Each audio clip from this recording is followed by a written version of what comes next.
मुझे लगता है इंसान का दिमाग ना असल में तब सबसे ज्यादा थका हुआ होता है जब वो कुछ नहीं कर रहा होता। हाँ, ये तो है, बिल्कुल सही बात। मतलब समाज हमें हमेशा यही सिखाता है कि सप्ताहांत या संडे आराम का दिन है, हाँ, राइट? शरीर को रोकने का दिन, एग्जैक्टली। एक ब्रेक लेने का दिन। लेकिन जो मनोविज्ञान का नजरिया है ना, वो एकदम अलग है। वो कहता है कि जब शरीर रुकता है तो दिमाग पिछले पूरे हफ्ते की जो भी असफलताएं हैं, गलतियां हैं, जो स्ट्रेस है, उसको एक लूप में चलाना शुरू कर देता है। What a point. और इसीलिए अक्सर ऐसा होता है कि रविवार की शाम को आराम करने के बावजूद भी सोमवार की सुबह इंसान और भी ज्यादा थका हुआ फील करता है। वही ना। और आज के इस डीप डाइव में हम इसी रिबूट के विज्ञान और मनोविज्ञान को डिकोड करने वाले हैं। तो हमारे पास जो स्रोत सामग्री है आज, वो कोई बोरिंग या सामान्य रिसर्च पेपर नहीं है, बल्कि एक बेहद इमोशनल और बहुत ही पावरफुल मोटिवेशनल स्क्रिप्ट है। राइट। हाँ, जिसका नाम है the Sunday reset, rise and start again. हाँ, और हमारा मिशन सिर्फ इस स्क्रिप्ट के मोटिवेशनल शब्दों को दोहराना नहीं है। हम ये समझना चाहते हैं कि इंसान को इस मानसिक रीसेट की इतनी गहरी जरूरत क्यों होती है। बिल्कुल। और थकान और कमजोरी के बीच का जो बहुत ही बारीक सा अंतर है, उसे समझना बहुत जरूरी है। एग्जैक्टली।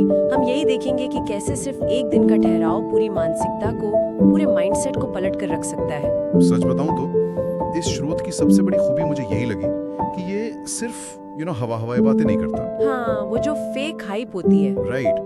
ये उस सतही प्रेरणा से आगे बढ़कर इंसान के उस दर्द पर बात करता है जहां हम अक्सर खुद को हारा हुआ मान लेते हैं। मतलब जब कोई इंसान बार बार मेहनत करता है और रिजल्ट नहीं मिलते, तो एक ऐसा पॉइंट आता है जहां उसके सपने, उसका कॉन्फिडेंस और यहाँ तक कि मुस्कुराने की हिम्मत भी टूटने लगती है। सही बात है। और इस स्क्रिप्ट में ना एक बहुत ही खूबसूरत रूपक या कह लीजिए एनालॉजी का इस्तेमाल किया गया है, सूरज का। हाँ, वो सूरज वाला पार्ट बहुत डीप है। वो बताता है कि सूरज भी हर शाम ढलता है, अंधेरे में जाता है, लेकिन इसका मतलब ये नहीं है कि वो खत्म हो गया है। वो सिर्फ अगले दिन और ज्यादा रोशनी के साथ चमकने के लिए एक ठहराव लेता है। बिल्कुल, वो एक पॉज है, एंड नहीं। हाँ, पर स्रोत में एक और लाइन है जिसने मुझे सच में सबसे ज्यादा सोचने पर मजबूर किया। उसमें बहुत क्लियरली लिखा है, तुम वीक नहीं हो, तुम बस टायर्ड हो। बहुत पावरफुल लाइन है ना? मैं इस पे थोड़ा रुकना चाहती हूँ। मतलब हम इंसान अक्सर अपनी जो मानसिक थकान होती है, उसको अपनी नाकामी या अपनी कमजोरी क्यों मान लेते हैं। मुझे अक्सर ना एक स्मार्टफोन की याद आती है यहाँ पर। जब फोन की बैटरी 1 या 2% पर आ जाती है तो क्या होता है? स्क्रीन की रोशनी अपने आप कम हो जाती है। हाँ, डार्क मोड या बैटरी सेवर ऑन हो जाता है। राइट।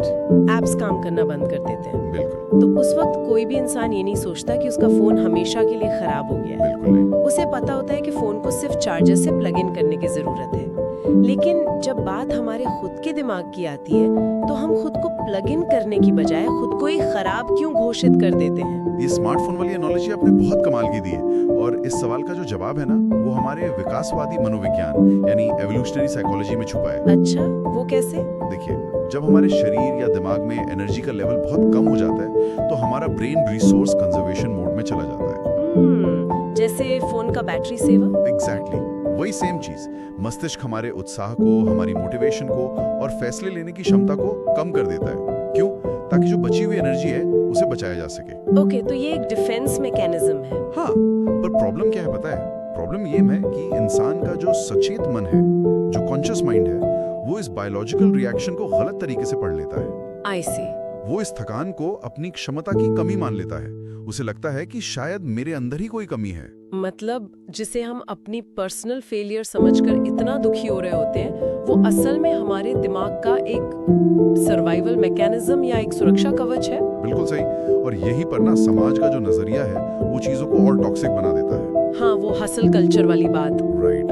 हमने एक ऐसा कल्चर बना लिया है जहाँ हमेशा ऑन रहना, हमेशा बिजी दिखना ही सफलता की निशानी है। सही बात है। अगर आप आराम कर रहे हैं तो आप आलसी हैं। What a trap, right? ऐसे में जब कोई व्यक्ति मेंटली थक जाता है, तो उसे लगता है कि वो दूसरों से पीछे छूट रहा है। मनोविज्ञान में जब हम सचेत रूप से इस रीसेट शब्द का इस्तेमाल करते हैं, तो हम इस पूरी धारणा को पलट देते हैं। तो रीसेट का मतलब सिर्फ सोना नहीं है।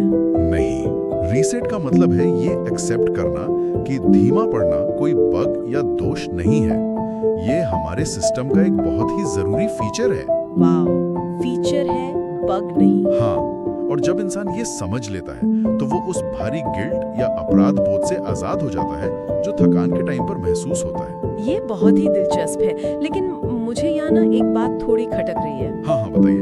अगर हम ये मान लें कि हम सिर्फ थके हुए हैं और हमें एक रीसेट की जरूरत है, तो वो रीसेट रियल लाइफ में काम कैसे करता है?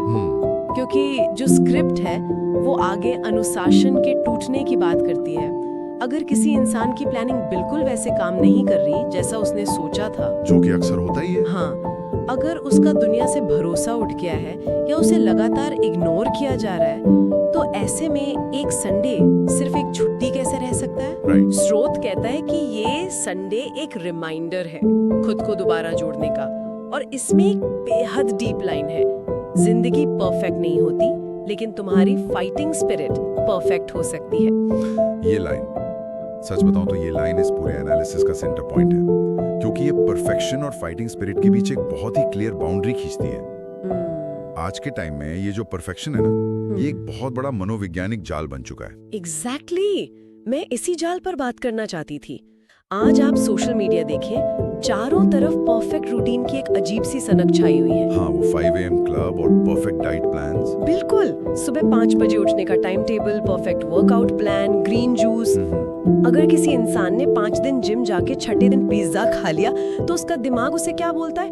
लो, तुमने सब बर्बाद कर दिया, अब तुमसे कुछ नहीं होगा। राइट, एक गलती और सब खत्म। तो क्या हर चीज को बिल्कुल परफेक्ट तरीके से करने का ये जो भारी प्रेशर है, क्या यही प्रेशर असल में हमारी उस फाइटिंग स्पिरिट को कुचल देता है?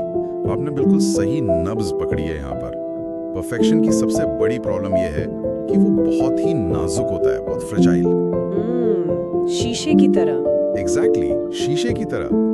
दिखने में बहुत सुंदर, बेदाग, लेकिन एक छोटी सी ठेस लगी और वो चकनाचूर हो गया। सही बात है। जब लोग परफेक्ट रूटीन बनाने की कोशिश करते हैं तो वे असल में एक ऐसा सिस्टम बना रहे होते हैं जिसमें गलती की कोई गुंजाइश ही नहीं होती। और हम इंसान हैं, मशीन तो है नहीं। वही तो, गलती होना तो तय है, और जब वो गलती होती है तो वो परफेक्शन का शीशा टूट जाता है और इंसान उस टूटे हुए शीशे को जोड़ने की बजाय सब कुछ छोड़कर बैठ जाता है कि अब तो टूट ही गया।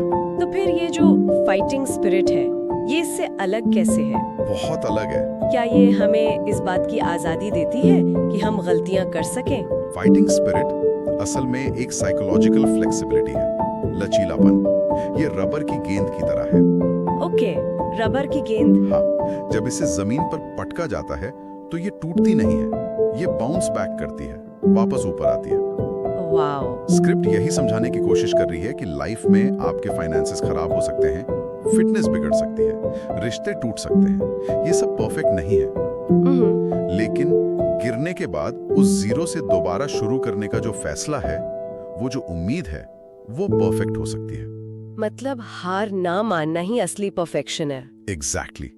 फाइटिंग स्पिरिट का मतलब ये नहीं है कि आप गलती नहीं करेंगे। इसका मतलब है ये एक्सेप्ट करना कि हाँ, आज मेरा रूटीन टूट गया, आज मैंने पिज्जा खा लिया, लेकिन कल सुबह मैं फिर से ट्रैक पर आ जाऊंगा। राइट। असली चैलेंज गिरना नहीं है। नहीं, असली चैलेंज है उस गिरने के बाद वाले गिल्ट को किनारे रखना और वापस अपने काम पर लौटना। ये जो आपने अपराध बोध या गिल्ट को किनारे रखने की बात कही ना, ये सुनने में तो बहुत मोटिवेशनल लगती है। बट रियल लाइफ में मुश्किल है, राइट? हाँ, मैं वही कहने वाली थी। यथार्थ के धरातल पर देखें तो एक ऐसा इंसान जो लगातार हार का सामना कर रहा है, जिसके दिमाग में नेगेटिव विचारों का पूरा बवंडर चल रहा है, वो अचानक से अपना गिल्ट कैसे किनारे रखते हैं। यहाँ पर जो स्रोत है वो एक उपाय बताता है, और सच कहूँ तो मुझे इसी उपाय पर थोड़ा डाउट है। अच्छा, कौन सा उपाय? स्रोत कहता है कि हमें अफर्मेशंस यानी पॉजिटिव सेल्फ टॉक का इस्तेमाल करना चाहिए। ओके। उसमें लिखा है कि अपनी आंखें बंद करें और महसूस करें, मैं केपेबल हूँ, मेरा अतीत मेरा भविष्य तय नहीं करता, मैं अपने डर से बड़ा हूँ और मैं नेगेटिव एनर्जी को छोड़ रहा हूँ। अब मैं यहाँ ना पूरी तरह से एक संशयवादी, एक स्केप्टिक की तरह सवाल पूछना चाहती हूँ। बिल्कुल, पूछिए। एग्जैक्टली। ये पूरा तरीका ना बहुत ही किताबी, क्लीशे और सिर्फ खुद को एक झूठा दिलासा देने वाला लगता है। क्या सिर्फ कुछ वाक्यों को बार बार रटने से सच में किसी इंसान का माइंडसेट बदल सकता है? विज्ञान क्या कहता है इस पर? आपका ये डाउट बहुत ही नेचुरल है, और सच कहूँ तो ये डाउट आना इस बात का सबूत है कि आपका दिमाग बिल्कुल सही काम कर रहा है। अच्छा, वो कैसे?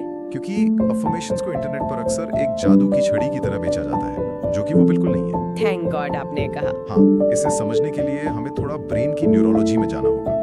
हमारे दिमाग में ना एक इनबिल्ट सिस्टम होता है जिसे नेगेटिविटी बायस कहते हैं। ओके, नेगेटिविटी बायस। हाँ, इवोल्यूशन के दौरान इंसान के सर्वाइवल के लिए ये बहुत जरूरी था कि वो खतरों और नेगेटिव चीजों पर ज्यादा फोकस करे। जैसे कि अगर जंगल में है तो मीठे फल से ज्यादा खूंखार शेर याद रहना चाहिए। बिल्कुल, मीठा फल भूल गए तो भूखे रहोगे, शेर भूल गए तो जान से जाओगे। तो हमारा दिमाग नेगेटिव चीजों को याद रखने के लिए ही डिजाइन हुआ है। 100%। साइकोलॉजी में एक बहुत फेमस कोट है कि इंसान का दिमाग पॉजिटिव अनुभवों के लिए टेफ्लॉन की तरह है, जहां से सब फिसल जाता है। अरे वाओ, टेफ्लॉन। और नेगेटिव अनुभवों के लिए वेलक्रो की तरह है, जहां सब जाके चिपक जाता है। क्या बात है। वेलक्रो वाला एग्जाम्पल बहुत सटीक है ना? तो जब कोई इंसान चुपचाप खाली बैठा होता है ना, तो उसका दिमाग उस ऑटो पायलट मोड पर होता है, जहां उसे अपनी पुरानी गलतियां, फ्यूचर का डर और कमियां ही दिखती हैं। हम पूरा दिन अनजाने में नेगेटिव अफर्मेशंस ही दोहरा रहे होते हैं। मुझसे नहीं होगा, मैं फिर हार जाऊंगा, या मेरी तो किस्मत ही खराब है। ओहो, तो जब हम सचेत होके पॉजिटिव अफर्मेशंस बोलते हैं, तो हम असल में उस नेगेटिव वेलक्रो को उखाड़ने की कोशिश कर रहे होते हैं। एग्जैक्टली। लेकिन ये काम कैसे करता है? क्या सिर्फ बोलने से दिमाग मान लेता है? नहीं, सिर्फ बोलने से नहीं मानता, बल्कि लगातार बोलने से दिमाग का जो फिजिकल स्ट्रक्चर है वो बदलता है। इसे न्यूरोप्लास्टिसिटी कहते हैं। न्यूरोप्लास्टिसिटी। हाँ, जब आप पहली बार खुद से कहते हैं कि मेरा अतीत मेरा फ्यूचर डिसाइड नहीं करेगा, तो दिमाग उसे तुरंत रिजेक्ट कर देता है, कहता है झूठ मत बोल। हाँ, बिल्कुल ऐसा ही फील होता है। लेकिन जब आप इसे बार बार पूरे फोकस के साथ दोहराते हैं, तो दिमाग के न्यूरॉन्स एक साथ फायर करते हैं। मनोविज्ञान का एक बहुत बड़ा रूल है, neurons that fire together wire together. Neurons that fire together wire together, मतलब जो न्यूरॉन्स एक साथ एक्टिव होते हैं वो आपस में जुड़ जाते हैं। एग्जैक्टली। क्या आप इसे किसी सिंपल से एग्जाम्पल से समझा सकते हैं ताकि ये और क्लियर हो जाए? जरूर। सोचिए कि आपका दिमाग एक बहुत घना जंगल है। ओके। अब नेगेटिव विचारों का जो रास्ता है ना, वो एक चौड़ी और पक्की सड़क की तरह है। आपका दिमाग उस पे बहुत तेजी से दौड़ पड़ता है, क्योंकि आपने सालों से उस सड़क का यूज किया है। राइट, वो आदत बन चुकी है। हाँ, वही पॉजिटिव सोच का रास्ता उस जंगल में एक ऐसी पगडंडी है जहाँ बहुत सी झाड़ियां हैं। पहली बार जब आप उस पर चलेंगे तो बहुत मुश्किल लगेगा, कांटे चुभेंगे, रास्ता नहीं दिखेगा। बिल्कुल। लेकिन अफर्मेशंस का मतलब है हर दिन जानबूझकर उस झाड़ी वाले रास्ते से गुजरना। धीरे धीरे वहां से झाड़ियां हटने लगेंगी, एक साफ रास्ता बन जाएगा, और टाइम के साथ वो रास्ता एक पक्की सड़क में बदल जाएगा। वाओ! तो ये कोई यूनिवर्स का जादू नहीं है, ये कॉग्निटिव रिफ्रेमिंग की एक बहुत ही सचेत और टफ दिमागी कसरत है।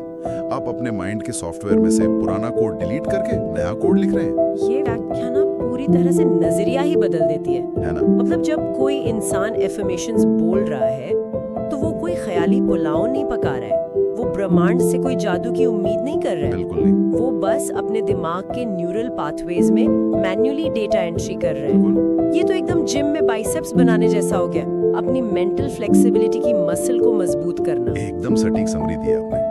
और जब वो मेंटल मसल मजबूत होती है ना, तब इंसान उस असलियत का सामना करने के लिए रेडी होता है, जिसके बारे में स्क्रिप्ट अपने अगले हिस्से में बात करती है। हाँ, और सच बताऊं तो ये हिस्सा शायद इस पूरी स्क्रिप्ट का सबसे दर्दनाक और सबसे रियल पहलू है। बिल्कुल। क्योंकि पॉजिटिव सोच लेने भर से रास्ते के कांटे गायब तो नहीं हो जाते ना? नहीं, कांटे तो वहीं रहते हैं। राइट। स्रोत हमें साइलेंट संडे या शांत रविवार की दुनिया में ले जाता है। ये बहुत ही मार्मिक बात कहता है कि सपने असंभव नहीं है, बस माइंडसेट थक गया है। स्क्रिप्ट याद दिलाती है कि जब किसी इंसान को सक्सेस मिलती है ना, तो दुनिया सिर्फ उस सक्सेस का जश्न मनाती है। हाँ, दुनिया को तो बस रिजल्ट चाहिए। एग्जैक्टली। लेकिन उस इंसान के दिल में कुछ और ही चल रहा होता है। उसे याद रहते हैं अपने वो साइलेंट संडेज, वो अकेलेपन की रातें, वो स्ट्रगल, वो आंसू, और उस घोर निराशा के बीच लिया गया वो एक फैसला कि चाहे जो हो जाए, गिव अप नहीं करना है। राइट। मैंने अक्सर देखा है कि हमारे समाज में हमेशा सिर्फ फिनिश लाइन की ही तारीफ होती है। बिल्कुल, मेडल की तारीफ होती है। हाँ, लेकिन हम इस खामोश संघर्ष को, इस दर्द से भरी प्रोसेस को इतना इग्नोर क्यों करते हैं? जब कोई इंसान अपने बंद कमरे में अकेला बैठकर अपने टूटते हुए हौसले को वापस जोड़ रहा होता है, तब तो कोई सेलिब्रेट नहीं करता उसे। इसका रीजन ये है कि सक्सेस की जो पिक्चर में बैठी जाती है ना, वो बहुत ही ग्लैमराइज्ड और साफ सुथरी होती है। इसे आप एक थिएटर के प्ले या नाटक के रूपक से समझ सकते हैं। ओके, थिएटर का एग्जाम्पल। हाँ, जब पर्दा उठता है तो ऑडियंस क्या देखती है? एक बेहतरीन कहानी, सजे हुए एक्टर्स, परफेक्ट लाइटिंग, और वो तालियां बजाती हैं। बिल्कुल। कोई भी दर्शक पर्दे के पीछे का वो बैक स्टेज ड्रामा नहीं देखना चाहता। हाँ, जहाँ सब भाग दौड़ मची होती है। एग्जैक्टली। वो ये नहीं जानना चाहते कि रिहर्सल में कौन सा एक्टर कितनी बार अपनी लाइन भूला भा, किसके कपड़े फटे थे, कौन पसीने से लथपथ था, या स्ट्रेस के मारे कितनी बार लोग ग्रीन रूम में रोए थे। वाओ। दुनिया केवल प्रोडक्ट के लिए पैसे देती है, प्रोसेस के लिए नहीं। ये बैक स्टेज वाला एग्जाम्पल बहुत ही हिट कर गया मुझे। साइलेंट संडे असल में उस इंसान की जिंदगी का वो बैक स्टेज ही तो है। बिल्कुल वही है। जहाँ ना कोई दर्शक है, न कोई ताली बजाने वाला है, और न ही कोई लाइमलाइट। एकदम सही। साइलेंट संडे उस अंधेरे बैक स्टेज का नाम है, और सच कहूं तो ये प्रोसेस बहुत ही गंदी, थकाऊ और अकेली होती है। जब आप अपने गोल्स के लिए लड़ रहे होते हैं तो एक ऐसा लंबा फेज आता है जहाँ कोई रिजल्ट नहीं दिख रहा होता, सिर्फ रिजेक्शन और फेलियर। हाँ, लेकिन इस स्क्रिप्ट की सबसे बड़ी ताकत पता है क्या है? क्या? ये इंसान उस अकेलेपन और आंसुओं से भागने के लिए नहीं कह रही है, ये उसे नकार नहीं रही है। ये कह रही है कि उस खामोश स्ट्रगल को एक्सेप्ट करो, उसकी इज्जत करो, क्योंकि वो दर्दनाक प्रोसेस ही वो भट्टी है जहाँ आपका असली कैरेक्टर बन रहा है। क्या बात है। लॉन्ग टर्म सक्सेस का सबसे बड़ा सीक्रेट यही है कि इंसान उस टाइम भी काम करता रहे जब उसे देखने वाला या उसकी तारीफ करने वाला कोई ना हो। तो इसका मतलब तो ये हुआ कि वो शांत रविवार, जब इंसान बिल्कुल अकेला अपने आप से लड़ रहा होता है, जब उसके पास सब कुछ छोड़ देने का, क्विट करने का हर एक वैलिड बहाना होता है, लेकिन फिर भी वो एक कदम और आगे बढ़ाने का फैसला करता है, वो फैसला दुनिया की किसी भी पब्लिक जीत या किसी भी अवार्ड से कहीं ज्यादा बड़ा होता है। निसंदेह बहुत बड़ा होता है, क्योंकि पब्लिक जीत तो दुनिया को दिखती है, लेकिन अकेलेपन में हार ना मानने का फैसला इंसान को खुद से मिलाता है।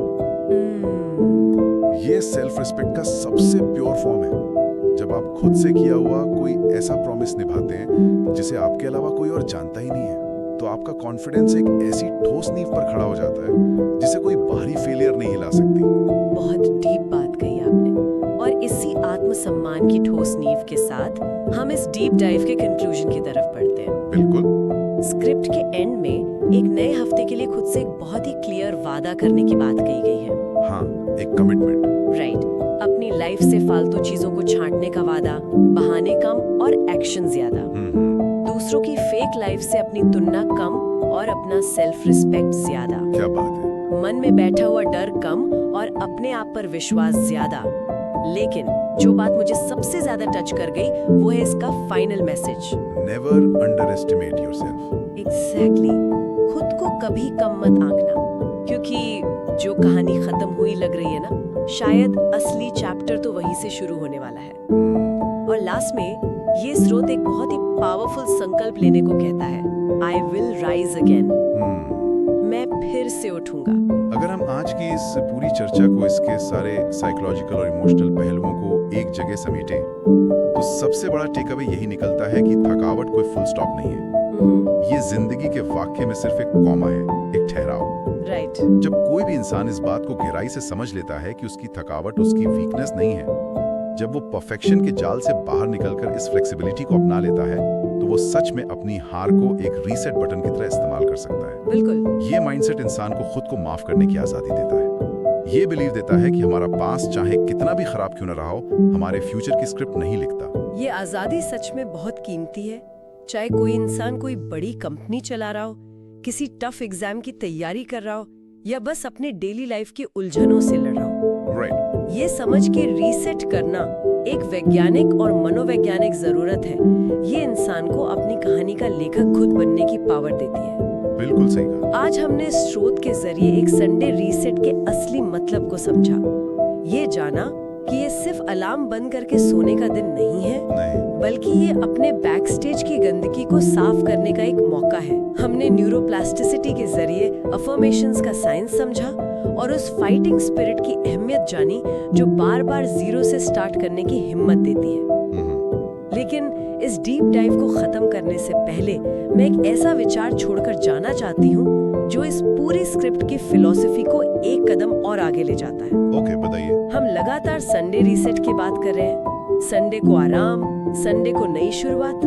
लेकिन अगर हर वीकेंड को अपनी पुरानी गलतियों को पीछे छोड़कर एक नई शुरुआत करने का मौका मिलता ही है, तो क्या हमें लाइफ को बदलने के लिए सच में कैलेंडर का इंतजार करने की जरूरत है? बहुत वैलिड पॉइंट है। क्या हम इसी रीसेट वाले माइंडसेट को टाइम की किसी भी इकाई में लागू नहीं कर सकते? सोचकर देखिए, किसी मंगलवार की दोपहर को जब ऑफिस में सब कुछ गलत हो रहा हो, हाँ, या गुरुवार की शाम को जब एकदम से गिव अप करने का मन कर रहा हो। एग्जैक्टली। क्या उस रैंडम पल में आंखें बंद करके एक गहरा मानसिक रीसेट बटन नहीं दबाया जा सकता? बिल्कुल दबाया जा सकता है। अगर हम दिन या वार का इंतजार करना छोड़ दें और हर पल को, हर एक नई सांस को अपनी कहानी दोबारा शुरू करने का अवसर मान लें, तो इंसान की जिंदगी में क्या कुछ नहीं बदल सकता? What a thought. इस सवाल पर जरूर विचार कीजिएगा। अगली बार तक के लिए गहराई से सीखते रहिए और आगे बढ़ते रहिए।